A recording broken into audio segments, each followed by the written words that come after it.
Hi, my Wimbies. Welcome to another episode of Just on the Whim, the podcast.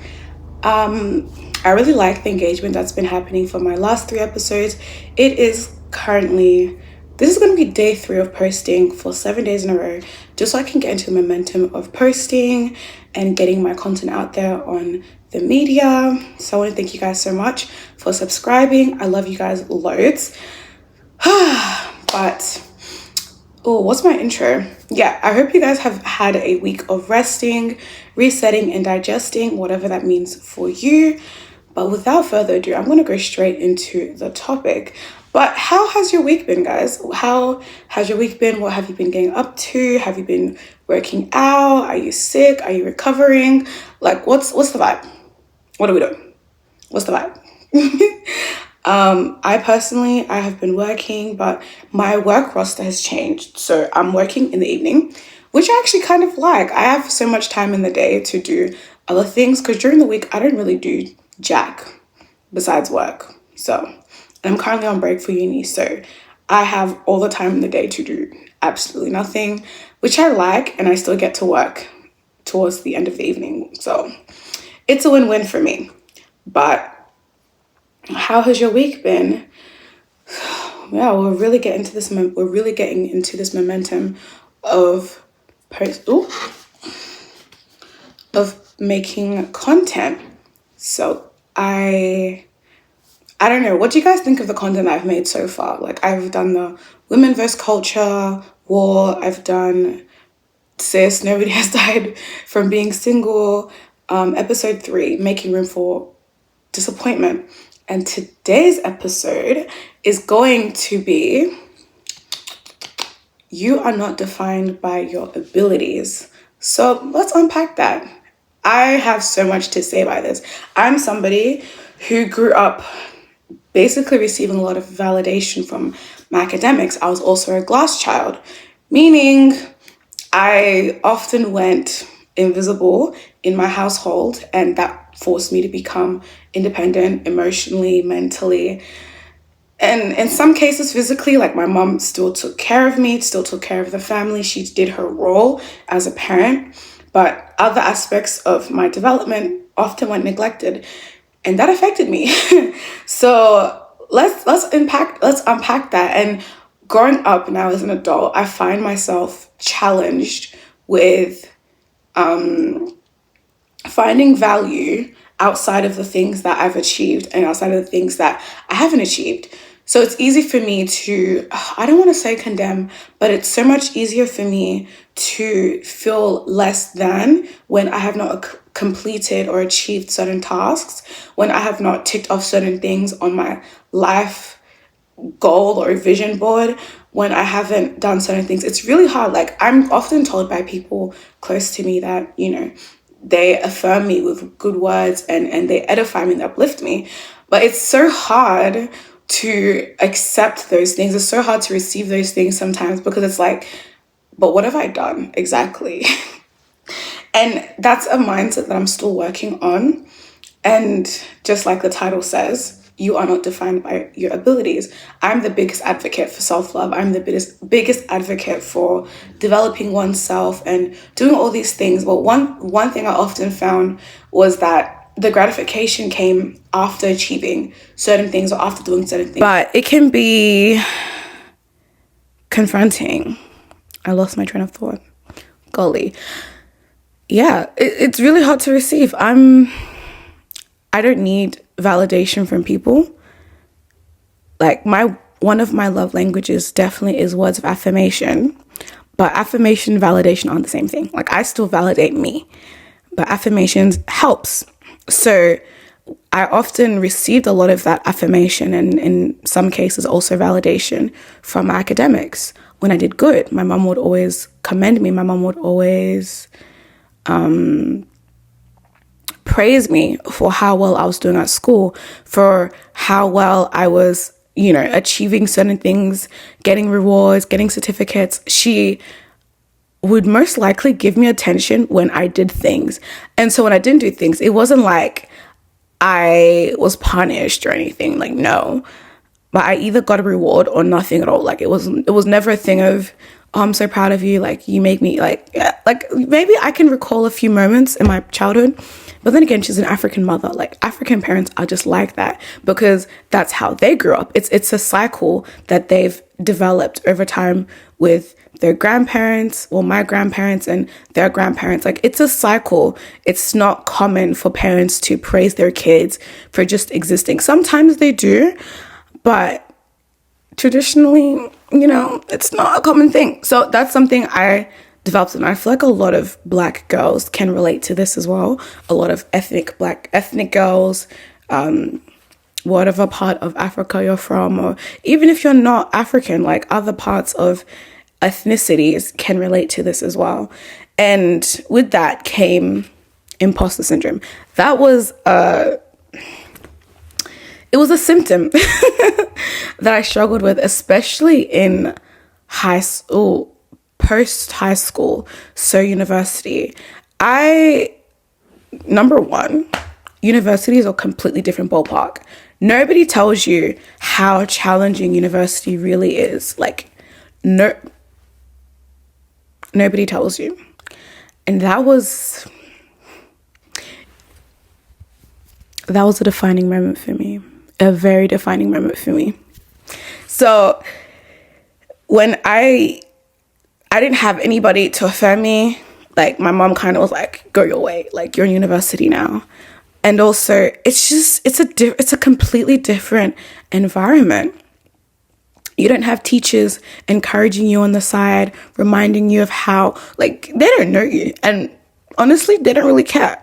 They're just here to get paid. So that was really challenging, starting anew, being in a completely different environment. The teaching styles are different. It's more challenging. And I was unfamiliar. I was in an unfamiliar territory. That was daunting. And that severely made me that severely made me doubt my abilities, and it made me feel less than. I would say I've improved a lot from my first year of university up until now. That the imposter syndrome, like I don't feel tethered to the academic validation that I once sought or I once was comfortable in, especially since that there's nothing gratifying. Like university is just, it's a different ballpark. So I suffered with imposter syndrome, and I feel like a lot of people still do, especially when you're entering in new scenes. Like you don't have that positive outlook. You already start to doubt yourself. You already start to question your abilities, and you already start to feel incompetent before you even started. And this is also another thing of perfectionism. So the actual syndrome that I have is perfectionism, and imposter syndrome is a side not symptom. What's that? It's a side effect of that perfectionism. So when things don't go my way, I become very frustrated, especially when I put in 110,000% effort in it and it doesn't reap the results that I expect.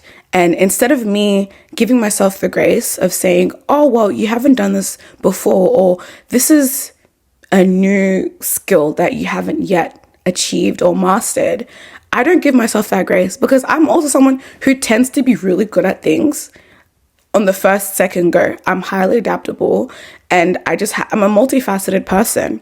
I'm good at a lot of things, really good at a lot of things at that. And so when I try something new, it doesn't work out, I lose my mind, because I'm like, I'm supposed to be great at everything, which isn't true because I'm not perfect. And I've come to realize that too. Like I can be good at a lot of things and still be horrible at, like I know there's some things I'm not good at, like playing Uno. I overthink the game. Like I can make peace with that, but things that I deem as significant, when I'm not good at that, I undermine my ability. And that's mainly because my abilities are attached to my identity. I've attached my abilities to my identities. Where did that come from? Childhood. My identity was attached by how well or how good I was at doing certain things. Well, that doesn't apply to real life. In real life, it doesn't matter how good you are, because you can go and get your degrees, your experience, and the best of universities will reject you. Imagine that. You want to imagine rejection? Then let's leave university out of this. Applying for jobs. People, like actual companies, will reject you for being overqualified. That's the reality of life. And I've learned that, not from my own personal experience, but from people, and also just life in general. Like, it doesn't matter how good you are. It doesn't matter how bad you are. Rejection will happen. So it's like, you need to understand that you are not what you can do. You are not what you can achieve. And you are not what you don't achieve either. Like, life happens. And yes, life is unfair. But once you accept that life is unfair, you start to have a different outlook on it. Like, you know what, regardless of what I do, if things are meant for me, they will work out. If things are not meant for me, then they will fail. And that's okay. And sometimes you have to fail before you can actually achieve that thing. Like, I'm going through a point in my life where I feel like I'm failing. But honestly, failure is also part of the process. Failure is the stepping stone to get to the place that you want to achieve. And logically, that makes sense. I'm still trying to conceptualize that more and make it more personal. But yeah, so that was something I had to learn, or even unlearn for the most part. You are not what you do.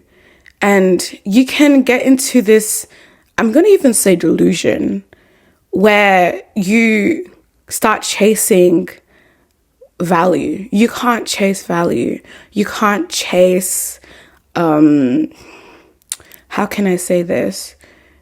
You can't chase worth. That already exists within you. The Bible already says that, like, God has already deemed us as beautifully, fearfully, and wonderfully made. God has already found purpose, found meaning in us before it already existed. You need to understand that. I need to understand that. So you can't chase value and worth. And sometimes people get into this cycle of trying to find value that they end up in pretty crappy relationships, pretty crappy situations where people don't see their value because they don't understand their value to begin with. You can't expect people you can't find value of yourself through people, because 9 times out of 10, like, you can't put a price tag on a person, and people can't put a price tag on you. And most times they will undervalue you.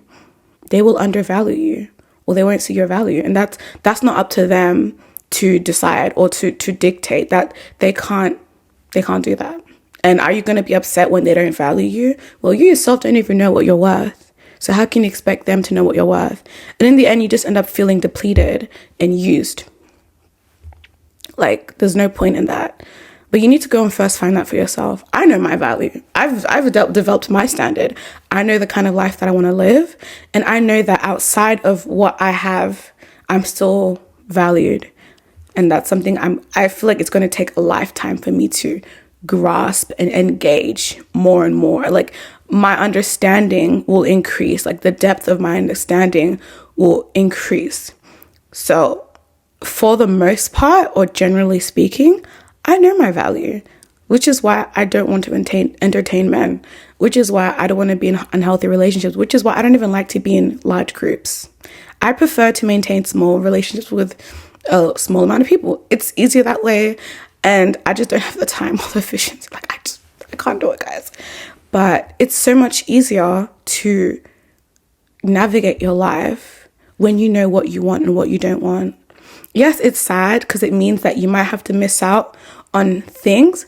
But to be honest, social media has done an amazing job at glamorizing unhealthy relationships. Social media has done an amazing job at romanticizing toxicity, or even just things that aren't good. Like, it's so, like, their marketing strategies are up to par, because they will make what is trash look like treasure.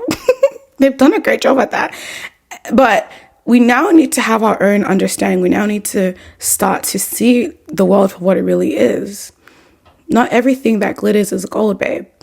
So you need to understand that. And even if it means you might have to miss out, 9 times out of 10, you're missing out on what's actually not good for you. And again, because I now have developed that standard for myself, I've made peace with that. Like, I still want things. I still want to experience the world. I still want to experience life with a person. I still want those things, and I have no shame in announcing that. Like, yes. But if it means that I have to sit out certain things, that is fine, because I don't want to go through hell and back. Life is hard already. Life is already so hard. Like, why do I want to do that again? Hey, I came into this life through struggle. I'm not going to continue in this struggle cycle. No, thank you. Have it. But you're not defined by abilities. Because let's say everything gets stripped away from you.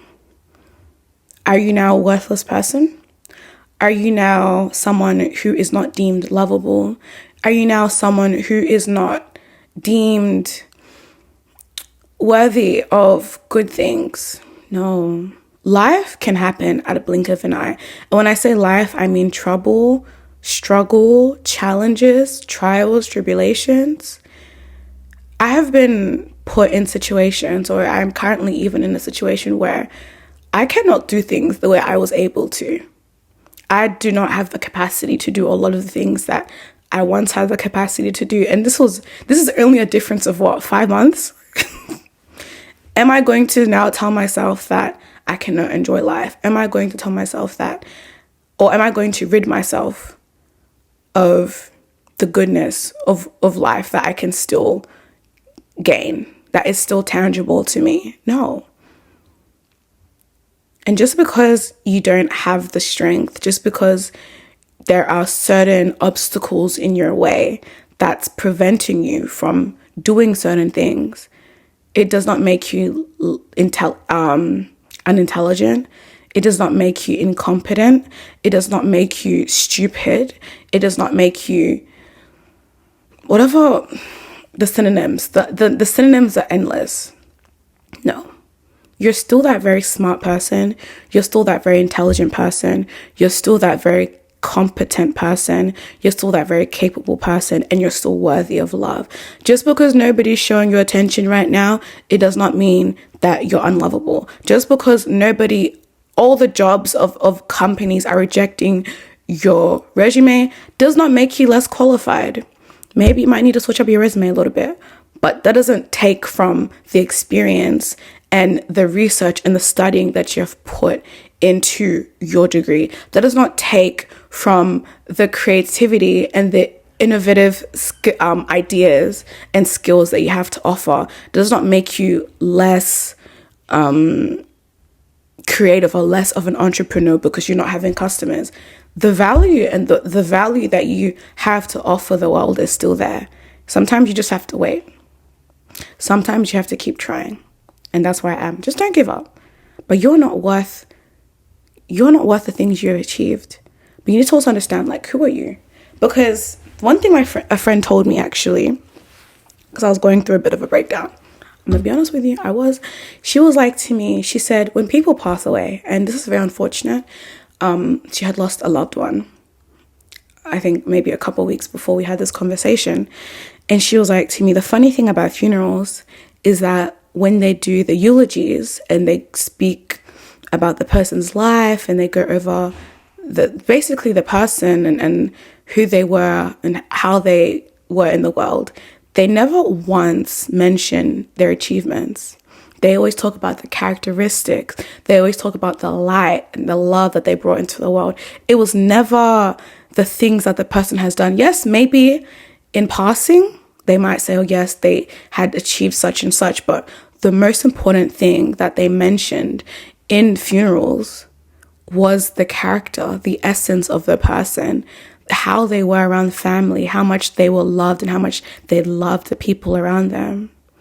That's the funny thing about life. That's the funny thing about humans. What makes us special isn't what we bring, isn't what we can physically do in the world. And I mean achievements, but how we are in a communal sense, how we affect people around us, the impressions we make at our jobs, in our families, everywhere. That's what's important.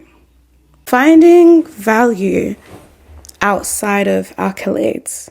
How does one do that? Okay, how did I do that, actually? Well, I feel like you need to first experience the world. You need to experience the world.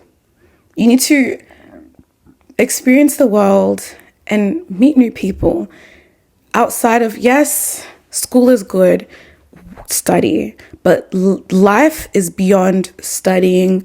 Life is beyond trying to make money. Life is beyond that. And these things act as facilitators to achieve your goals. You need education, you need a job, whatever your venture is or prospects are, you need those things, especially if it aligns with your goal, with your purpose. Please do that. But you also need to have a life outside of those things. And building bonds and relationships with people also influence, it plays a part in that as well. Building bonds with people also plays a part in that, and it helps develop more of your value. How do people value you? How do you value people? Do you also see people based off of the things that they've achieved and they've attained and the things that they earn and the cars that they drive? This was another realization I had when I went back home in Africa. I realized it's a very common Western mindset. It's a very common Western mindset. We seem to respect people based off of their titles, based off of the cars that they drive, the clothes, the type of clothes that they wear, the type of handbag that they carry on their arms, on their wrists. Like, these are the things that Western society has established.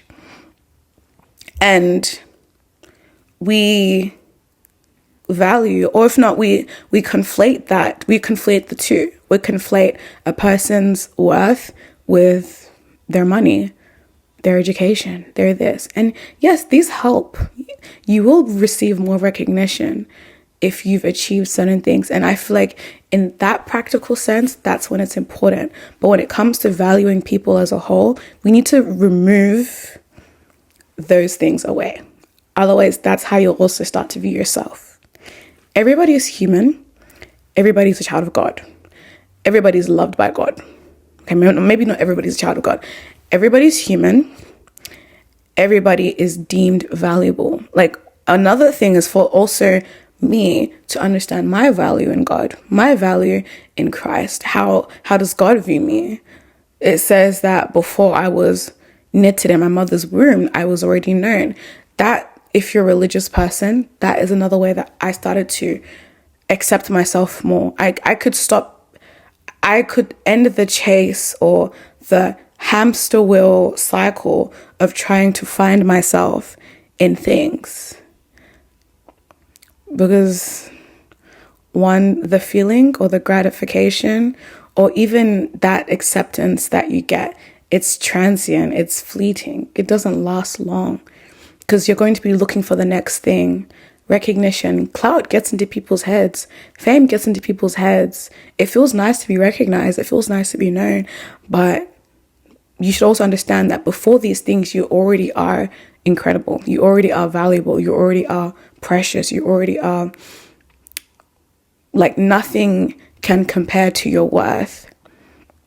And it shows how you treat people. Another way you can also learn to value yourself as whole is how you treat people. Treat people with more love. Treat people with more care. Be charitable. Because when you start to help people, especially people who are less than you or people who are vulnerable in society, you will start to love on a whole different level. And that love, you will also extend back to you or reflect back to you. And it will hit different. But because how come they are also valued? The government sees them as someone vulnerable but still very precious. Like, how much more you? Or how much more you? And in God's eyes, everybody is valuable. You start to see things in a different lens, in a different perspective. But being charitable, you start to love yourself more when you actually help people. And other things like experience the world, create bonds, friendships, help people. Find yourself in hobbies. Try out new things. Find out talents, secret talents. Find out things that you enjoy outside of those demands, academic, financial demands. Find yourself in those things. Revisit your childhood. What are the things that you enjoyed that made you feel good? You feel valued when you do things you love. outside of those things. And it doesn't have to be anything crazy. You guys know I will forever talk about cultivating hobbies, starting hobbies, picking up old hobbies. You need to find ways to feel like yourself. You need to find ways that taps into an inner part of you, even your childish side. Like doing things that makes you feel childish, it keeps you young. It keeps you young. Like I love to dance. I'm always dancing around my house because it makes me feel young. It makes me feel nice. It makes me feel good. But tap into parts of you that you haven't even discovered or you've once forgotten because you grew up into this thing called adulthood.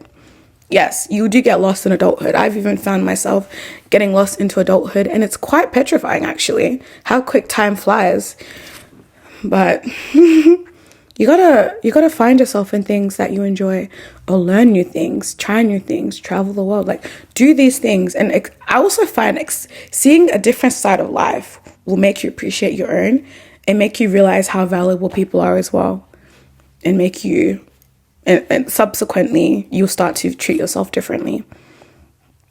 Yeah, I still want to be known by my achievements. I still want to be recognized that, but those don't validate my identity. That does not validate my value. It does not validate me. Like, yes, it feels good because I worked hard for it. Blood, sweat, and tears was put into this for me to achieve it. But that's not who makes me. That's not what makes me me. It's an addition to me. It's an attachment. It's an accessory, but it's not me. I'm light. I'm already an amazing person. You're already an amazing person outside, because these things can be taken away from you any moment.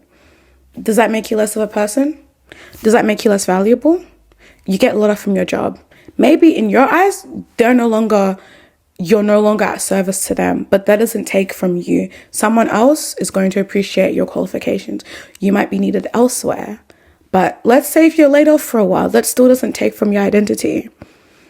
You're already an amazing person. Yeah. And I think another thing I want to say is,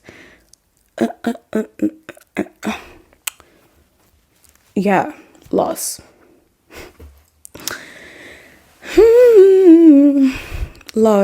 Loss is, I don't think people really talk about how painful loss is.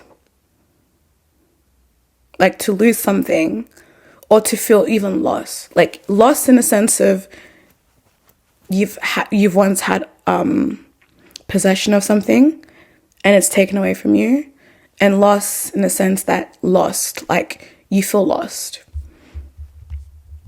It's unfamiliar territory. Like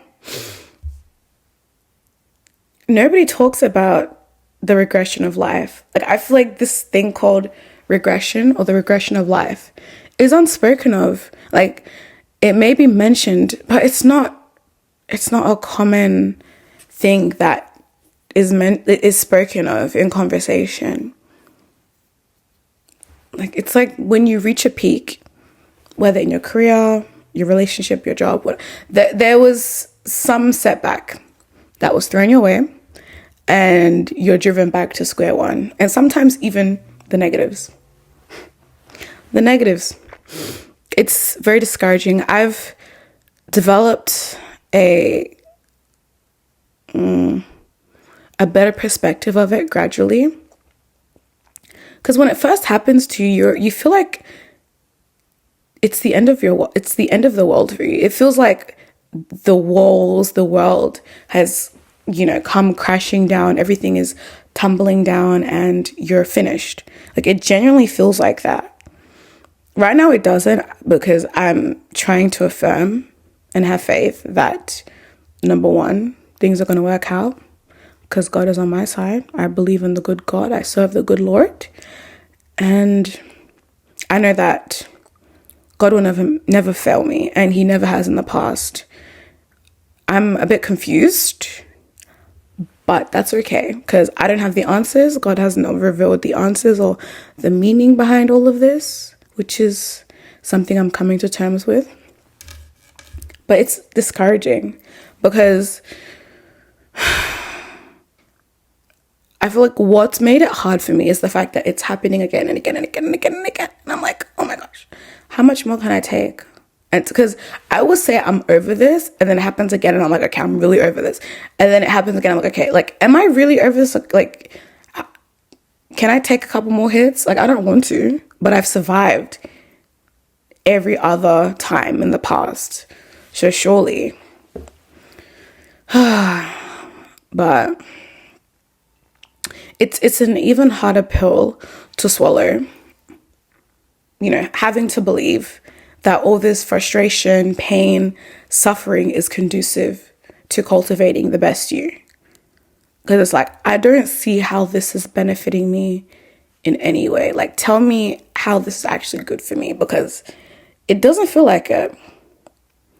But I've learned to let go of my thoughts, my criticisms, and limiting beliefs that I have set up, you know, in the trajectory of my life. Because honestly, you cannot conceptualize your problems away. Like, you can't even think your problems away. Matter of fact, thinking about your problems in an attempt to keep them together is actually making them fall apart.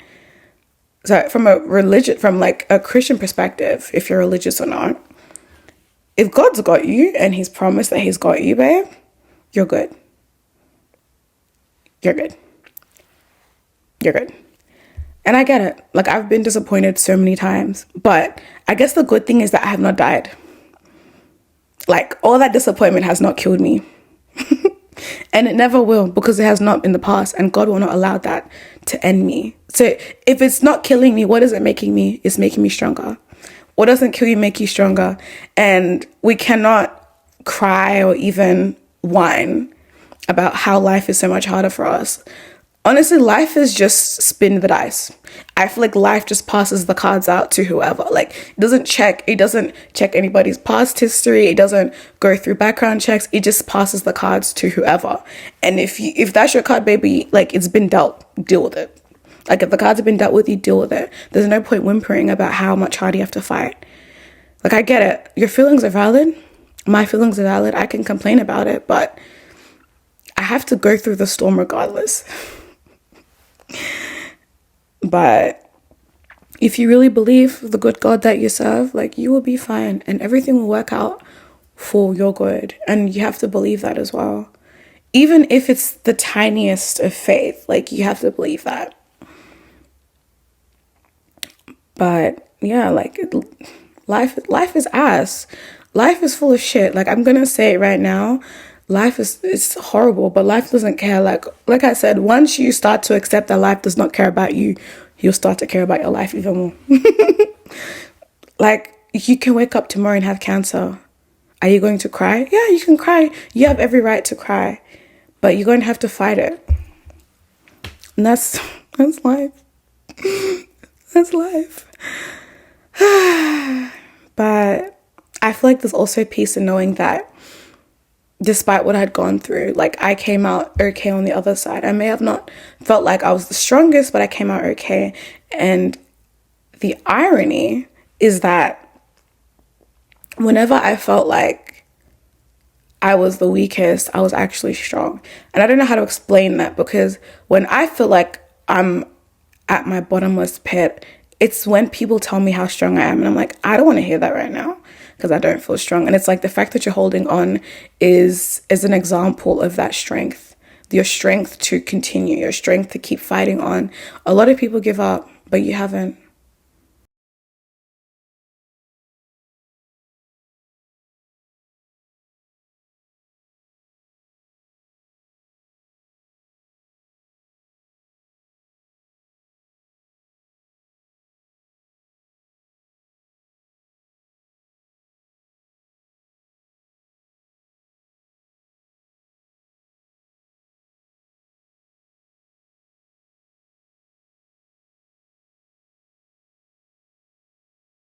You just have to keep fighting, girl. You just have to keep fighting. I'm still waiting for that silver lining. But until that happens, you just have to hold on. You just have to hold on. Loss? Oh, what was that saying? You haven't lost the battle if you're still fighting.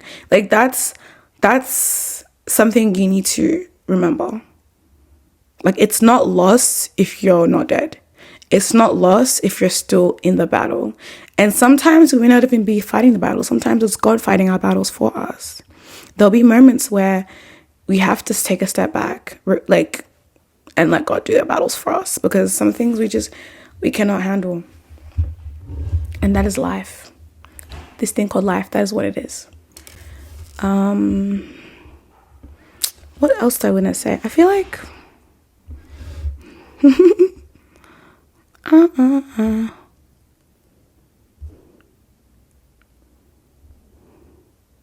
yeah, you're not defined. And when it feels like you've lost it all, you may have gained something valuable, at least one thing valuable. That may be a character development. That may be a person. That may be something that you didn't even know you needed. I've had a lot happen in the past year, coming to a year now, and reflecting. I don't think I've spent a lot of time in reflection post this situation, but I've actually gained so much. I've met amazing people. I've discovered sides of myself that I never knew existed. I've developed a newfound strength, a liking, a community. And you never really lose it all. Like, we have to all go through the process of pruning and pruning and cutting. Like, there are some parts of us that were no longer needed. And I don't know if you've ever heard this before, but your new life is going to cost you your old one. Just like a snake sheds old skin, you have to also shed your old skin. And it may feel like this thing is everything, but in the end, it's what's holding you back. So loss isn't inherently a bad thing. Some things, like as we get older, or once we've grown out of that, we come to find that it was simply dead weight, or we needed to lose it in order for us to gain much more. You have to be open with losing things. You have to be open with losing people. You sometimes even have to be open to losing yourself, to find yourself again. It's not a bad thing. Rejection is not a bad thing. Failure is not a bad thing. These are all necessary for success, whatever that looks like for you. But generally speaking, it's necessary. No matter what you do, no matter what field, you have to elevate, and that means you have to let go of some things sometimes. And it's very painful. But take it easy. Take it easy. Take your time. Give yourself grace. Give yourself space. Cry if you need to.